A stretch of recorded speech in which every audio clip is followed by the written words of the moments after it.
就是尽管可能也没有食物，也没有蛋，也没有这个骨骼，但是有它的脚印儿啊，这也是这个化石啊的一级化石，那就代表这个地方这些石头形成的时候是一个陆相。另外，除了陆相之外呢，还有这个海象啊。海象呢，就是你发现一些海里面生活的啊，你像珊瑚啊，这个碗螺类啊，这个这一类啊，鱼类啊，这些是没有海水之类，没有水是活不了的啊。所以我们判断海象跟陆象，实际上就是依据里面的古生物啊。另外就是红色跟黑色啊有什么区别？红色呢，我们知道那个学过化学知道，红色是三价铁啊，是我们有个铁管，然后氧化了之后，它就会变成这个红色。所以红色往往代表的是氧化的一个环境啊。它跟黑色是不一样的啊。我们知道这个煤啊，煤炭是黑色的啊。另外，有一些那个石基岩也是黑色的。这个黑色往往它形成的都是这个缺氧的环境，水比较深啊，然后跟这个陆上的这个红色是不一样的啊。这是这个红色跟黑色的区别。然后另外还有这个陡跟缓的问题啊。陡崖坡往往代表的它是一个这个博士的力是非常强的啊，它是这个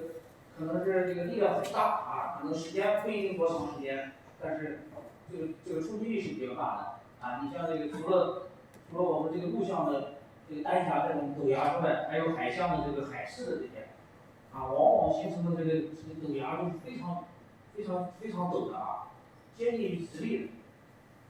它跟这种自然崩没的这种缓坡是有区别的。这个缓的坡呢，往往都是时间很长啊，慢慢就过去。所以这是陡跟缓的一个区别。然后这个丹霞，我们刚才讲是从这个我们广东丹霞起名的啊，是谁有这么大的这么高的水平，能够让它走向世界？这个我们要感谢这个院士啊，冯景兰院士。冯景兰院士呢，他是1898年啊出生的，这个也是当时大家族啊，是在北京大学读的预科，然后后来到了美国的科罗拉多矿业大学啊，哥伦比亚大学获得了硕士学位啊。当时获得硕士学位回到中国，那就很牛了已经。当时这个最早的工作呢是在河南中州大学，然后在27年，也就是中山大学建立3年之后呢，他来到了中山大学工作。然后当时呢，中山大学的地质系是一套人马2号牌子啊，这个地质系同时也是叫两广地质调查所。所以我们广东的最早的地质调查就是这个阶段开始的啊。然后当然后来这个冯院士呢又到了这个北方去了啊，包括天津大学、清华大学啊。最后这个在52年院系调整的时候，全国的地质学科全部都汇到了某几个这个专业院校啊。当时我们这个中山大学的地质系都全部都划到了这个长沙啊，现在叫中南大学，以前叫中南冶金工业大学啊，中南有色的这个系统。这是他呢，就是我们这些老先生呢，他的这个语文功底古文功底都是非常强的啊，都是能写诗的啊，经常这个看一些这个，然后他就引自啊，当到了这个人化丹霞山的时候，考察看到了这种地貌呢，他就引用了这个曹丕的这首诗啊，丹霞加明月，华星出奇间啊。另外，你看1928年他写的这个广东曲江人化始兴南行地质矿产这个报告里面讲，这个深厚坚固相间啊，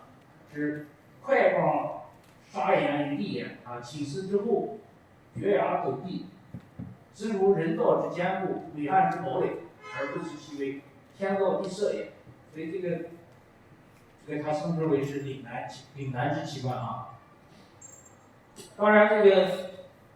最早这个有记录的啊，科学记录的是我们冯院士。实际上呢，这之后又有几代我们广东的地质人啊做了很重要的贡献啊，包括这个我们中山大学的优秀校友啊，这个陈国达院士当时发表了《广东之红色岩隙》啊，中国东南部红色岩隙之划分。然后包括这个曾兆玄教授啊，这个黄进教授，还有这个童华教授，他们对这个整个这个丹霞做了一个更科学的一个